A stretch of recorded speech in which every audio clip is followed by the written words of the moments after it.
오늘은 바람이 그치는지라, 우리 바람이 그치는지라라는 제목으로 말씀을 나누겠습니다. 이렇게 제목을 잡은 것은요, 32절에 보니까 예수님이 배에 함께 오름에 바람이 그치는지라라고 말씀해주고 있습니다. 저와 여러분들이 인생에 불어오는 바람과 같은 일들이 얼마나 많은지 모릅니다. 이 바람으로 인하여서 오늘 말씀해 보면요, 고난을 당한다라는 내용이 나오거든요. 그러니까 이 바람, 우리 인생에 불어오는 바람은 여러분들이 당하는 고난이라고 볼 수가 있습니다. 인생에는 여러 가지 바람이 있죠. 외도의 바람, 중독의 바람, 부도의 바람, 질병의 바람, 네, 낙방의 바람 등이 있어요. 그 중에 제일 큰 바람은 바로 자녀의 바람이 아닌가 싶습니다. 올포원이라고요. 목사님 네 분이서 말씀 전하시는 프로그램이 있는데 거기에 게스트가 이런 질문을 던지더라고요. 내 자식이 맞나 싶어 호적에서 파버리고 싶은 때가 있었다? 없었다? 두 분의 목사님은 있었다. 두 분의 목사님은 없었다라고 하셨는데요. 그 중에 이제 있었다라고 하신 목사님 중에 순복음 대구교회를 담임하시는 이건호 목사님은 이런 적이 많았다고 하십니다. 아들 때문에 마음고생이 심하셨다고 해요. 하나님께서 자녀라는 것은 끊을 수 없는, 죽을 때까지 끊는다고 마음 먹고 말도 많이 하지만 끊을 수 없는 게 부모, 자식 관계인데 쭉 지나가서 보니까 옛날에는 자녀 탓을 많이 했다고 합니다. 그래서 저게 엄마 닮아서 그렇다. 그러면서 이제 치유와 영성을 전공하면서 하나님은 사실은 나 목사 만들려고요. 이렇게 이야기하시더라고요. 내 앞에 나한테 딱 맞는 파트너 갖다 놓은 거죠. 라고 하시더라고요. 그러니까 나를 목사 만들려고, 나를 하나님의 사람 만들려고, 나를 예수 잘 믿는 사람 만들려고 내 앞에 딱 맞는 파트너를 가져다가 둔 거라는 거죠. 그러면서요, 얘는 정말 내가 이길 수 없다라는 것을 알아야 한다라고 이야기를 하시더라고요. 그러면서요, 얘는요, 이 아들은 나를 변화시키려고 하나님이 기름 부어 쓰는 종이라고 하십니다. 절대 이길 수가 없다고 하시면서 그걸 깨닫고 나서는 자녀가 나를 괴롭힐 때 너 사역 중이구나 하게 되었다고 하더라고요. 우리 또한 어떻게 인생에 불어오는 바람이 그칠 수가 있을까요? 첫 번째로는요, 나의 교만이 꺾이라고 주시는 바람입니다. 22절인데요. 예수께서 즉시 제자들을 재촉하사 자기가 무리를 보내는 동안에 배를 타고 앞서 건너편으로 가게 하시고, 예수님은 왜 즉시 제자들을 재촉하셔서 배를 타고 앞서 건너편으로 가게 하셨을까요? 이때가 제자들에게 가장 위험한 때라는 것을 아셨기 때문입니다. 이 상황이 얼마나 위험했는지를 요한복음 6장 15절에 보면 나와 있는데요. 이렇게 나와 있습니다. 그러므로 예수께서 그들이 와서 자기를 억지로 붙들어 임금으로 삼으려는 줄 아시고 다시 혼자 산으로 떠나 가시니라. 이 오병이어 거의 한 2만 명 되는 사람들이 오병이어의 기적을 체험했잖아요. 그러니까 이 사람들이 무슨 생각을 하냐? 예수님을 인간 왕으로 세울 생각을 했다라는 거죠. 왜 그러냐면 이런 생각이 있던 거죠. 아, 적어도 이 예수님이 왕이 되시면 내 배고픔의 문제는 해결되겠구나 싶었던 것이겠죠. 여러분, 우리의 기도요. 우리도 예수님께 이런 기대가 있지 않는가 보셔야 돼요. 예수 믿으면 내가 배불러지겠지? 라는 거겠죠. 예수님 믿어서 내 인생이 잘 되기만을 바라는 그런 모습이 우리들 가운데 있지 않냐라는 거예요. 그리고 예수님의 제자들은요, 이 순간에 얼마나 영광스러웠겠습니까? 자기가 모든 것을 버리고 따른 예수님이 이렇게 사람들이 왕으로 삼으려고 하니 아마 제자들의 마음엔 이런 생각이 있었을지도 몰라요. 아, 나 높은 자리에 앉겠구나, 라는 생각이 있었겠죠. 그래서 예수님은요, 재촉하사 그 주목받는 자리, 그 인기 있는 자리에서 떠나게 하셨습니다. 여러분, 우리에게도요, 떠나야 되는 것들이 있어요. 그것은 바로 저와 여러분들이 끊지 못하는 세상 것들이라고 볼 수가 있는 거겠죠. 그랬을 때, 정말 돈이 생길 때, 인기가 주어졌을 때, 내가 원하는 대로 내 인생이 되고 있을 때, 성공했을 때, 그때가 저와 여러분들에게는 영적으로 가장 위험한 때라는 것을 알아야 된다라는 것이에요. 그렇게 되어지면요, 여러분 어떻게 되어질까요? 유혹거리들이 우리들에게 많이 생길 것입니다. 그리고요, 예를 들어서 여러분들이 성공가도를 달린다고 생각해 보십시오. 그러면 어떻게 되어질까요? 자기의 오름이 강해질 겁니다. 그렇기 때문에 나만의 생각, 나만의 방법, 이런 것들만 따를 가능성이 크기 때문이라는 거예요. 그래서 예수님은 제자들을 맞은편으로 보내시고 무엇을 하셨습니까? 23절입니다. 무리를 보내신 후에 기도하러 따로 산에 올라가시니라. 저물매 거기 혼자 계시더니 예수님은 무리를 보내신 후에 기도하러 따로 산에 올라가셨대요. 저물매 거기 혼자 계시더니, 이 혼자 계시더니 혼자라는 말은요, 원어로 다른 사람의 방해 없이라는 의미가 있어요. 무슨 말이냐?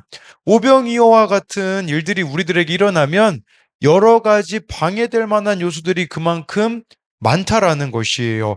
예수님은 어떤 상황에서도 하나님과 독대하는 시간을 결코 잊지 않으셨다라는 거죠. 이것을 통해 저와 여러분들이 기억해야 되는 것은요, 주목받는 자리일수록 칭찬과 명예를 얻을 때일수록 나를 부르는 곳이 많아질수록 더 기도가 필요합니다. 왜 그렇겠습니까? 그때가 여러분들의 자아가 가장 강해질 수 있을 때이기 때문인 것이죠. 마태복음 26장 39절에요. 이런 말씀이 있어요. 내 아버지여 만일 할만하시거든 이 잔을 내게서 지나가게 하옵소서. 그러나 나의 원대로 마시옵고 아버지의 원대로 하옵소서. 예수님이 십자가를 앞에 두시고 하신 기도예요. 십자가 지시는 걸 앞에 두고서 예수님이요, 할만하시거든 이 잔을 지나가게 해달라는 것이에요. 무슨 말입니까? 가장 큰 문제가 자기 자신임을 예수님은 아셨다라는 거죠. 여러분, 우리에게도 해당되는 말씀입니다. 가장 큰 문제는 문제가 해결되는 게 아니에요. 가장 큰 문제는 바로 내 자신, 내 자아입니다. 그 오병이어와 같은 일들이 우리들에게 일어나면 우리는 하고 싶지 않는 일이 있어요. 그게 뭐겠습니까?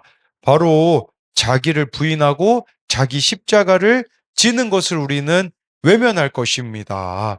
예수님이 이 땅에 오신 것은 인간 왕이 되러 오신 것입니까? 아니에요. 십자가 지러 오셨기 때문에 그 십자가를 잘 져야 되기 때문에 예수님이 23절 말씀처럼 따로 산에 올라가 하나님하고 교제하셔야 되는 거예요. 우리가 하나님하고 교제하지 않잖아요. 십자가 지고 싶지 않습니다. 자기 부인이라는 것 자체가 일어나지 않는 것이에요.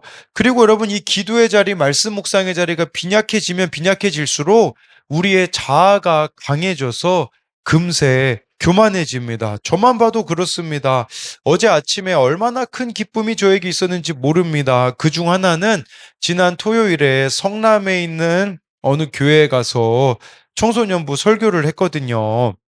수련회 설교를 했는데 그날에 이제 전도사님에게 연락이 왔어요. 담당 전도사님에게 아이들에게 많은 은혜가 있었다. 또 월요일에도 연락이 왔어요. 월요일 밤에 교사들에게도 많은 은혜가 있었다. 화요일 아침에 제가 그 연락을 확인했거든요. 새벽에. 화요일 날 주님과의 교제가 어땠을까요? 빈약해지더라고요. 원래 8시까지 주님과 교제하는 것을요, 7시까지만 하더라고요. 왜냐하면 내 안에 성공했다는, 내 안에 잘했다라는 그 교만함이 틈타니 주님과 독대하는 시간이 빈약해지더라는 것이겠죠. 예, 그러니 어떤 일이 발생합니까? 24절, 25절인데요. 배가 이미 육지에서 수리나 떠나서 바람이 거스름으로 물결로 말미암아 고난을 당하더라.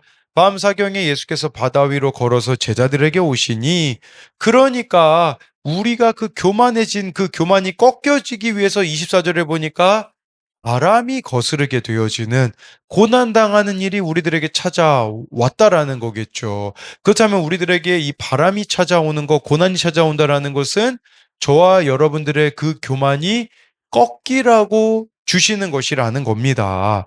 예, 그리고 우리가 이 바람이 찾아올 때 근데 우리의 문제점은 뭐냐면 괜히 왔다고 생각을 한다라는 거죠. 괜히 예수님께 순종하였다라고 생각을 하면서 왜 이런 일이 생기냐고 말할지도 모릅니다. 그런데 이 바람은 마땅히 찾아와야 되는 것이었었다라는 것이겠죠.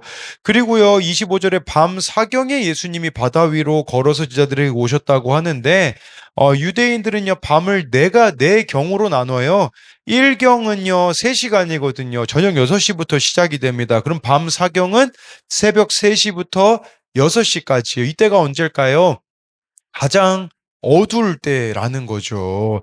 여러분, 가장 어두울 때가 예수님이 찾아오시는 순간이에요. 여러분, 가장 어두우면요, 그 다음에 뭐가 찾아오죠? 새벽이 찾아오는 것이죠. 우리가 이걸 아셔야 돼요. 내 인생의 가장 어두운 때를 보낼 때 이 어둠이 끝이 아니라 새벽이 있을 것이다. 예수님이 찾아오실 것이다. 라는 믿음이 있어야 되는 거죠. 여러분, 그리고 이 밤 사경은요, 인간의 한계가 다다른 때라고 볼 수 있어요. 예수님의 제자들 중에 어부들이 꽤 있지 않았습니까? 분명히 바람을 어떻게든 이겨내려고 그들은 밤새 최선을 다했을 거예요. 자신들의 어부로서의 경험도 다하였을 것입니다. 그러나 그들이 할 수 있는 게 아무것도 없다라는 것이겠죠. 이게 의미하는 게 무엇이겠습니까? 겸손하라는 것입니다. 내 인생에 내가 스스로 주고 있는 힘을 빼라는 것입니다. 여러분, 우리가 힘을 빼야지만 주님이 일하실 수가 있습니다. 예수님은 물 위를 걸어오셨잖아요. 이것들이 우리들에게 의미하는 것이 무엇이겠습니까? 첫 번째로는요, 예수님만이 우리 인생에 불어오는 바람을 정복하실 수 있다는 것이에요. 우리 모두가 다 인생의 무거운 짐, 문제들을 가지고 살아가고 있습니다. 예수님께서 그 모든 것을 다스리시고 정복하실 수 있다라는 것입니다. 그것을 인정하는 고백이 무엇이겠습니까? 나는 죄인입니다. 라는 고백이에요. 오늘자 큐티 묵상간증 죽었다가 살아난 석 달에 보면요.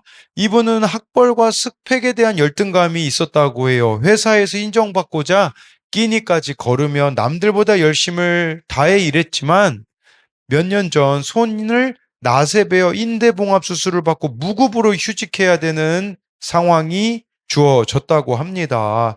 한 달 후면 이제 회복될 거라는 의사의 처방을 받았지만 회사에서는 완쾌될 때까지 출근하지 말라고 했다고 해요. 이에 전화도 해보고 회사에도 직접 찾아갔지만 아무 소용이 없었다고 해요. 생활비가 점점 떨어지고 자신의 자리가 사라질 것 같은 불안감에 잠을 잘 수가 없었다고 합니다.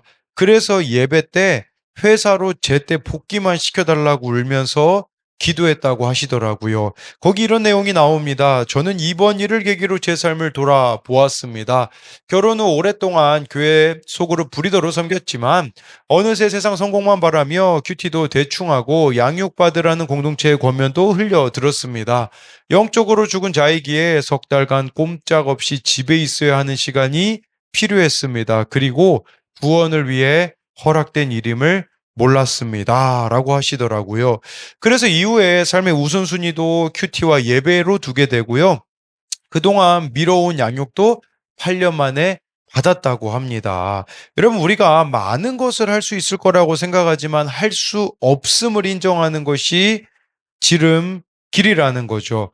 바람은요, 예수님만이 다스리실 수 있다. 그게 바로 물 위를 걸어오신 예수님의 모습인 것이죠. 저는 필리핀에서 제가 원하는 대학에 간신히 들어갔습니다. 원래 제가 지원한 과는요, 경영학과, 심리학과였습니다. 둘 다 떨어졌는데 다른 과는 지원할 수 있다고 연락이 와서 영어 교육과를 지원하게 되었고요. 6월이 개학이었는데 5월 말에 간신히 합격해서 들어갔습니다. 이것이 의미하는 게 무엇이었겠습니까? 겸손하라는 것이겠죠. 대학교 2학년 때 올라갈 때는요, 교육과를 정해야 하는데 영어 교육과에 30명을 뽑는데 50명이 몰렸습니다. 그러면 한국인들은 들어가기가 가능성이 희박한 거죠. 저는 당연히 들어가지 못할 위기에 있었습니다. 그래서 어떻게 했냐? 인간적인 방법으로 해결하려고 했습니다. 그 인간적인 방법은 교수님에게 잘 보이는 방법이죠. 최후의 수단으로 일종의 뇌물을 사가지고 가는 방법을 취하려고 하는데 그 뇌물이 무엇이었냐? 비싼 초콜릿이었습니다. 그것을 사서 교수님이 있는 4층으로 가는데 하나님이 제 마음에 이렇게 물으시는 것 같더라고요. 너 나 못 믿니? 라고 물으시는 것 같더라고요. 그래서 제가 하나님을 믿잖아요. 순종하는 마음으로 그 비싼 초콜릿을 제가 다 먹어버렸습니다. 믿음으로. 네. 그 가운데 이제 영어 교육과가 이제 50명으로 인원이 늘려지는 일들이 있었었거든요. 예. 제가 깨달았던 것은 뭐냐면 예수님은 물 위를 걷는 분이시기에 내가 해야 될 것은 내가 할 수 없는 문제를 주님께 맡겨야 되었는데 '나는 인간적인 방법만 찾아다니다 헛수고만 하였구나.'라는 것을 깨닫게 되었다라는 것이에요. 두 번째로 예수님이 물 위를 걸으셨다라는 것이 의미하는 것은 무엇이냐면 바로 불가능해 보이는 것을 가능하게 여기며 살라는 거예요. 여러분, 물 위를 걷는 게 인간적으로 가능한 일입니까? 불가능한 일이죠. 여러분, 말씀대로 사는 게 가능한 일입니까? 불가능해 보이는 일이죠. 예를 들어서 여러분, 원수를 사랑하라고 예수님이 하셨는데 그게 되어지는 일입니까? 그러니까요, 여러분, 이 물 위를 예수님이 걸으셨다라는 것은 우리들의 그 본능대로 내 생각대로 단정 짓지 말고요. 성령을 따라 내가 해야 할 적용을 하며 믿음으로 살아가라는 것이에요. 오늘 한 청년이 이런 큐티 나눔을 했죠. 한 청년이라고 하는 것은 우리 한진규 청년의 나눔입니다. 내가 예수님을 믿는 것이 가장 큰 기적임을 인정합니까? 여전히 바라는 세상적인 기적은 무엇입니까? 나는 삶으로 예수님을 전하고 있습니까? 묵상하기. 저는 어젯밤에 있었던 일을 여기다가 나누고자 합니다. 저는 최근 들어 동생이 알바를 다녀오면 수고했다고 해주고 최근 들어서 계속 좋은 말과 행동으로 다가갔습니다. 하지만 어젯밤에 동생이 왔을 때 넘어지진 않았냐고 물어봤더니 넘어지는 사람이 있냐고 했습니다. 그래서 저는 제 여자친구가 넘어졌었다고 했더니 푸업하고 비웃길래 화가 나서 동생 팔을 때렸고 그 이후에 서로 계속 시비 거는 말투로 인하여서 저는 동생이 방에 들어갔을 때 문을 엄청 차고 때리고 했습니다. 그리고 나서 교회로 피해 있다가 집으로 돌아왔습니다. 어제 엄마가 저한테 좋은 게 돌아올 거라는 생각으로 동생에게 그렇게 했냐고 물어봤습니다. 제 마음 한켠에는 동생의 변화를 기대하고 있었던 것 같습니다. 앞으로는 동생이 변화되는 것을 기대하는 게 아니라 그저 묵묵히 제가 변화된 모습을 보여주겠습니다. 여러분, 이게 무리를 걷는 모습이 아니겠습니까? 동생의 변화를 기대할 게 아니라 내가 묵묵히 변화된 모습으로 살아가겠다라는 거. 이게 바로 성령의 생각이자 여러분 내가 할 수 없는 그 적용을 해 나아가는 것이라고 볼 수가 있습니다. 그래서 이것에 대한 두 가지 적용 질문은요. 내가 끊지 못하고 있는 세상 것들은 무엇입니까? 이런 나를 예수님이 재촉해서 다른 곳으로 보내실 수밖에 없음을 이해합니까? 또 한 가지는요. 교만한 나를 겸손하게 하기 위해서 불어온 바람과 같은 사건은 무엇입니까? 그 가운데 내가 죄인임을 깨닫고 해야 하는 물 위를 걷는 것 같은 내 본능을 넘어서는 적용은 무엇입니까? 두 번째로는요.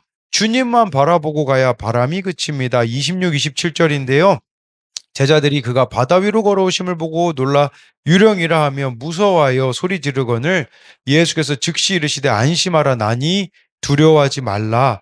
제자들은 예수님이 바다 위로 걸어오심을 보고 놀라 유령이라고 하며 무서워하며 소리 질렀다라는 거죠.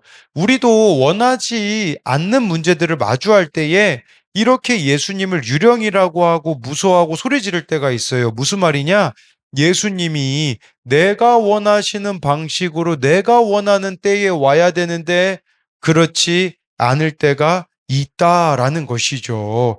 예수님을 유령으로 보았다라는 게 무슨 말이겠습니까? 예수님을 내가 보고 싶은 대로 보고 생각하고 싶은 대로 생각했다라는 거죠. 우리는 이럴 때 무서워하며 소리를 지르는 것이에요. 여러분, 이 무서워하며 소리를 지르는 거 무엇을 의미하겠습니까? 예를 들자면 나를 힘들게 하는 자들에게 혈기와 분노로 반응하는 것이라 할 수 있습니다. 그때 예수님께서는 즉시 이르시되 안심하라 나니 두려워하지 말라고 하시는 것이겠죠. 여러분, 안심하라 나니 두려워하지 말라라는 게 무슨 말이겠습니까? 예수님이 말씀하시는 것에만 저와 여러분들이 반응해야 된다라는 것입니다. 그랬을 때 여러분, 날마다 이렇게 말씀을 묵상하며 가는 거, 그게 안심할 수 있고 두려워하지 않을 수 있는 거 아니겠습니까? 제가요, 토요일 날 청소년부 집회를 마치자마자 우리 교회 어느 청년에게 연락이 왔어요. 남자친구와 싸웠다고 하더라고요. 예. 딱 집회 끝나자마자 제가 교만해질 수 있었는데 그 일들로 겸손해져 가게 하시더라고요. 그리고 집회 끝나자마자 제가 거의 한 이틀 동안 심하게 아팠습니다. 전 이상하게요. 집회만 끝나면 좀 몸이 아프더라고요. 왜 이렇게 몸이 아팠는가를 보니까 그때마다 하나님께서 저를 겸손하라고 주신 것임을 보게 되어지더라고요. 어젯밤에는 아까 제가 말씀드린 어느 청년이 동생과 싸우고 교회 왔다는 소식을 듣게 되어졌는데, 근데 오늘 아침에 제가 말씀을 묵상하다가 무슨 생각을 하게 되어졌냐면요. 저는 자꾸 제가 원하는 모습대로 이 사역이 펼쳐지기를 원하는 모습이 있더라고요. 쉽게 말하면요. 좋은 모습만 보고 싶고요. 나에게 힘을 주는 사람들하고만 함께하고 싶은 모습이 있음을 오늘 새벽 말씀을 통해서 보게 되어지니, 회개하게 되어지더라고요. 주님, 정말 저는 편한 것들만 바라고 있군요. 그러다 보니 진짜 제가 만나야 될 사람들은 불편해하고 있음을 회개합니다가 되어지게 쥐더라고요. 여러분, 이처럼 말씀을 통해 내 모습을 보는 것이 안심하고 두려워하지 않을 수 있는 비결이라는 것이에요. 28절부터 30절을 보면요. 베드로가 대답하여 이르되 주여 만일 주님이시거든 나를 명하사 물 위로 오라 하소서 하니 오라 하시니 베드로가 배에서 내려 물 위로 걸어서 예수께로 가되 바람을 보고 무서워 빠져가는지라 소리질러 이르되 주여 나를 구원하소서 하니 베드로가요 물 위를 걸을 수 있었던 것도요 예수님 말씀 때문이었어요. 베드로가 만일 주님이시거든 나를 명하여 물 위로 오라고 했을 때 예수님이 물 위로 오라고 하셨잖아요. 그런데 문제는 뭐냐면 물 위를 베드로가 걷다가 30절에 바람을 보고 무서워 빠져가는지라라는 거예요. 여러분, 우리도요, 예수님만 쳐다볼 때는요, 갈 수 있을 것 같아요. 예배 드릴 때는 모든 걸 할 수 있을 것 같다는 생각이 들고요. 새벽에 큐티 묵상을 하면 오늘 잘 살아낼 수 있을 것 같고 적용할 수 있을 것 같거든요. 근데 문제는 뭐냐면 자꾸 다른 데를 본다라는 거죠. 금세 우리들에게 오만 가지 생각들이 다 들어버리잖아요. 그럼 어떻게 될까요? 적용은 미루게 되어지고요. 자꾸 다른 것들만 바라보게 되고 못할 핑계들, 못할 이유들만 늘어놓게 될 것입니다. 김양재 목사님의 천국을 누리라는 책에 보면니까요. 어떤 분이 남편 외도 문제로 우리들께 왔다고 합니다. 내 삶의 결론이야 하면서 몇 번 예배를 드렸다고 합니다. 목장에서는 상대 여자는 가만 놔두고 집사님이 열심히 큐티하고 양육받고 예배드리고 목장 잘 참석하면 남편 하나님이 책임지신다라고 처방했다고 합니다. 처음 며칠은 처방대로 하는 듯 싶으나 어느 순간 오만 가지 생각이 다 들었다고 합니다. 이분에게요, 내가 이러고 있으면 안 되지. 휴대폰을 추적해서 그 여자를 찾아가 머리끄댕이를 잡아당겨야지. 흥진소에 부탁할까? 지금 화장하고 남편을 집에서 기다려야겠다. 차츰 목장에 안 나오고 예배도 빠졌다고 합니다. 어쩌다 남편이 집에 들어오면 주일에도 그 남편이랑 놀러 갔다고 합니다. 남편의 바람의 사건에서도 예수님만 바라보면 되는데 도무지 못한다라는 거죠. 우리 또한 주님만 보고 가면 되는데 자꾸 바람을 보고 세상을 보다가 베드로처럼 빠져 버린다라는 거예요. 그렇기에 우리들에게 필요한 게 무엇입니까? 32, 33절인데요. 배에 함께 오름에 바람이 그치는지라 배에 있는 사람들이 예수께 절하여 이르되 진실로 하나님의 아들이로소이다 하더라.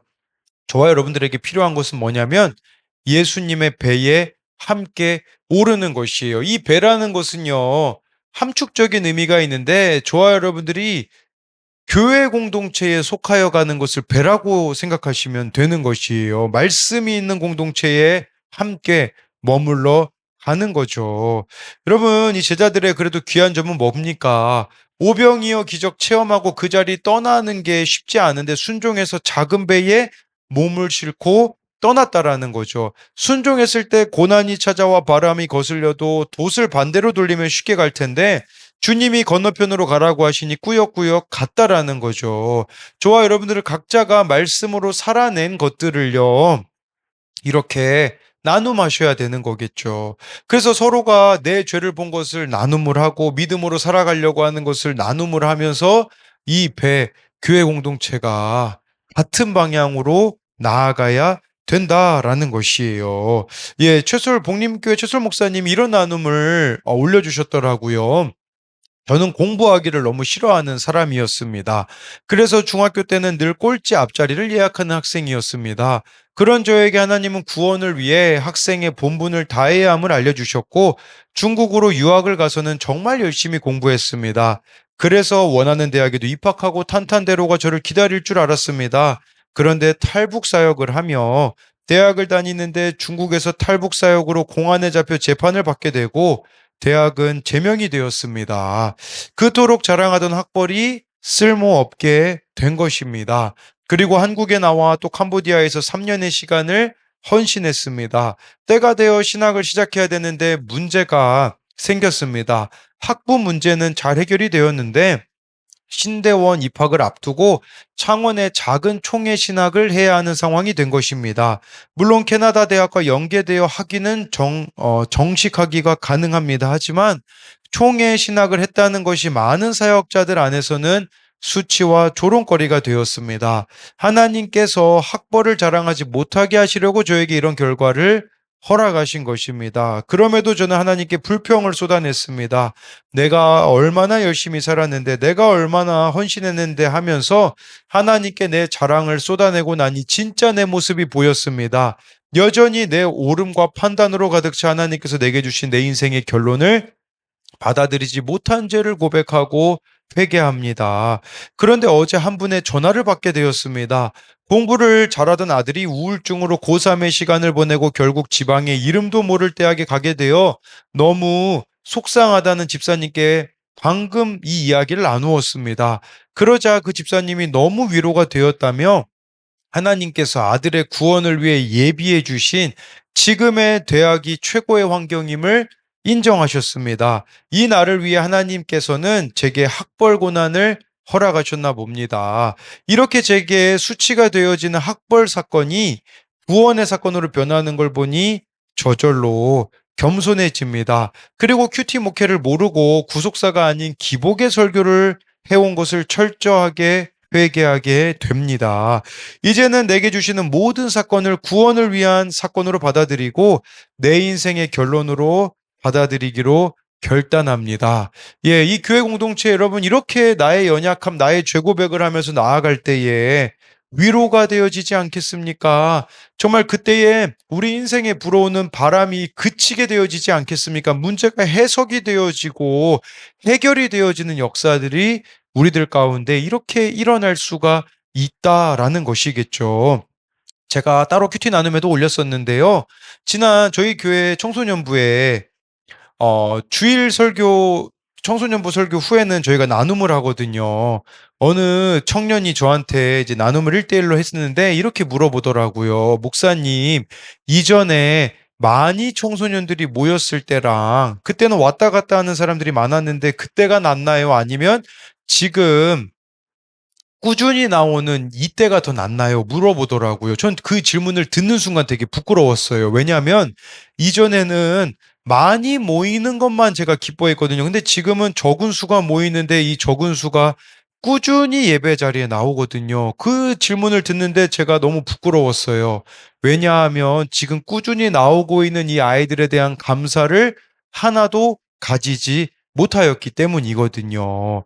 그래서 제가 이것을 회개하게 되어지더라고요. 아, 내가 정말 이 한 사람에 대한 소중함을 잃어버리고 있구나. 이 아이들이 지금 있는 아이들이 당연한 게 아닌데 당연하다고 여기면서 소홀히 여겼던 제 모습이 회개가 되어지더라고요. 이처럼 교회 공동체에서 나의 죄인됨을, 나의 악함을 이렇게 고백하며 나아갈 때에 하나님께서는요, 예, 바람이 그치게 해주시는 역사들이, 먼저는 나에게 바람이 그치게 되어진 역사가 일어날 것이며 뿐만 아니라 다른 이들의 그 바람도 그치게 되어질 줄 믿습니다. 이것에 대한 적용 질문은요. 고난 가운데 주님만 바라보며 살아날 텐데 고난 자체만 열심히 묵상하면서 포기와 낙심으로 빠져가고 있습니까? 또 한 가지는요. 예, 교회 공동체에 잘 속하여 가고 있습니까? 이게 배에 오르는 거라고 말씀드렸잖아요. 그 가운데 나의 죄인됨을 고백하며 지체들에게 손과 발이 되어주고 있습니까?